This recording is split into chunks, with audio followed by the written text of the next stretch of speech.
Good morning বন্ধুরা, house wife চ্যানেলে আপনাদের সবাইকে ওয়েলকাম। আমরা গিয়েছিলাম ছত্রপতি শিবাজি টার্মিনাল। চলুন সেখানে কি কি দেখেছিলাম আপনাদেরকে একবার ঘুরে দেখাই।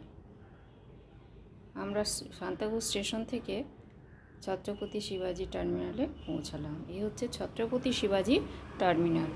ট্রেনে আমাদের 40 মিনিট মতো লেগেছিল। 1 নম্বর প্ল্যাটফর্ম দিয়ে বেরিয়েই ছত্রপতি শিবাজি টার্মিনালের অপূর্ব সুন্দর ভিউটা দেখা যাবে। আর ওই যে সামনে বাসটা দেখতে পাচ্ছেন, দোতলা বাস, এটা চলো বাস সার্ভিসের বাস। এই বাসে করেই শহরের বিভিন্ন জায়গায় ঘোরা যায়। আমরা এরকমই একটা বাসে করেই ঘুরেছিলাম, তবে এই দিকটা একটু দেখে নিয়ে তারপরে বুঝতে পারছিলাম না কোন দিকটাতে যাব। এখানে দাঁড়িয়েই ঠিক করছিলাম অ্যাকচুয়ালি কোন দিকটাতে গেলে আমরা যে কারণে এসেছি সেটা দেখতে পাবো। এই যে শেষমেশ খুঁজে পেয়েছিলাম। ছেলে আমাকে বলছে, মা এই যে তুমি যা দেখতে এসেছো দেখো, দেখি কি আছে এখানটাতে। সত্যি আমার খুব ভালো লেগেছিল, কারণ পুরনো দিনের বাড়িঘরদের দেখতে আমার খুব ভালো লাগে। কেন জানি না, তবে ভালো লাগে। মনে হয় একটা টাইমে এখানে কত জমজমাট ব্যাপারটা ছিল। দেখুন কত সুন্দর কারুকার্য করা। এই বাড়িতেই নাকি এটা নাকি বাড়ি, এখানেই কারো সব থাকতো।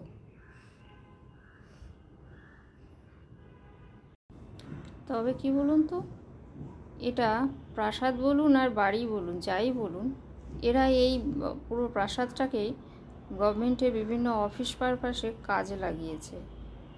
আর শহরের বিভিন্ন প্রান্তে আপনি কিন্তু দেখতে পাবেন এই ধরনের বাড়ি। আর সামনের এই অপূর্ব সুন্দর যে বিল্ডিংটা দেখতে পাচ্ছেন, এটা হচ্ছে মিউনিসিপ্যালিটির অফিস। আমার তো দেখে আর ছবি তুলেই শেষ করতে পারছিলাম না, মনে হচ্ছিল যে ওখানেই থেকে যাই। থাকা আর হয়নি।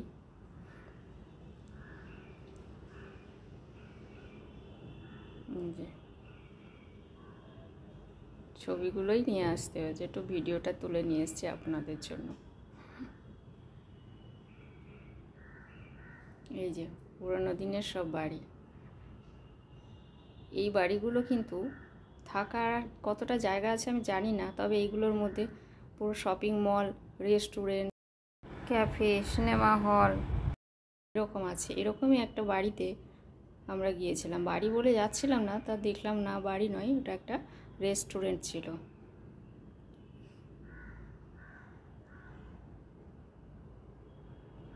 এবার ওই বাসে করে আমরা পৌঁছে গেলাম ইন্ডিয়া গেট। চলো বাসে আসতে আমাদের কোনো অসুবিধা হয়নি, কারণ বাস ছিল এসি আর ভাড়া 25 টাকা। এই যে সামনে গেটটা রয়েছে।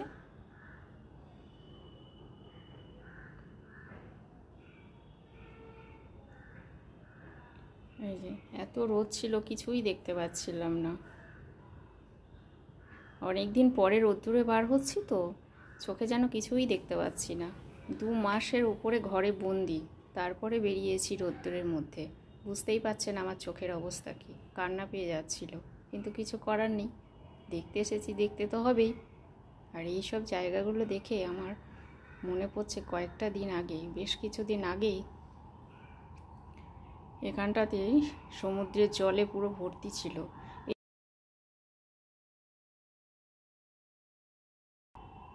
সমুদ্রের জল ওভারফ্লো করে এগুলোতে আসছিল কয়েকটা দিন আগে। আর এখন দেখুন,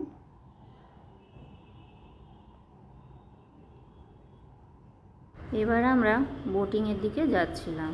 ওই যে চলে এসেছি। হ্যাঁ, আমাদের 130 টাকা করে টিকিট লেগেছিল। কি অপূর্ব সুন্দর দেখুন। এটা নাকি সমুদ্র, যাই হোক, এটা সমুদ্র বলে আমার মনে হচ্ছিল না, মনে হচ্ছে একটা পুকুর, শান্ত। সমুদ্র মানে আমাদের কাছে দীঘা পুরীর মতোই চঞ্চল হবে, ওরম বড় বড় ঢেউ থাকবে, তবে না আমাদের মনে হবে সমুদ্র। যাই হোক, এখানে সমুদ্র, যেখানকার সমুদ্র সেটা তো সমুদ্র বলতেই হবে আমাদেরকে। যাই হোক, এই যে তবে যেটা বলছিলাম 130 টাকা করে অ্যাকচুয়ালি টিকিট নয়, ওটা ব্ল্যাকে কেটেছিলাম, আমরা বুঝতে পারছিলাম না, লম্বা লাইন ছিল। 90 টাকা করে টিকিট, আপনারা দেখবেন সাইডেই আছে 90 টাকা করে টিকিট, গভর্নমেন্টের ওটা। এই যে এগুলোকে দেখলে মনে হয় সেই আমরা ছোটোবেলায় পড়েছি না ভূগোলেতে, যে নদীকে কেন্দ্র করেই কলকারখানা গড়ে ওঠে, এগুলো দেখে সেই কথাগুলো আমার মনে পড়ছিল। দেখুন কি সুন্দর, এটাও মাঝখানে, সমুদ্রের মাঝখানেই একটা দ্বীপ টাইপের ছোট।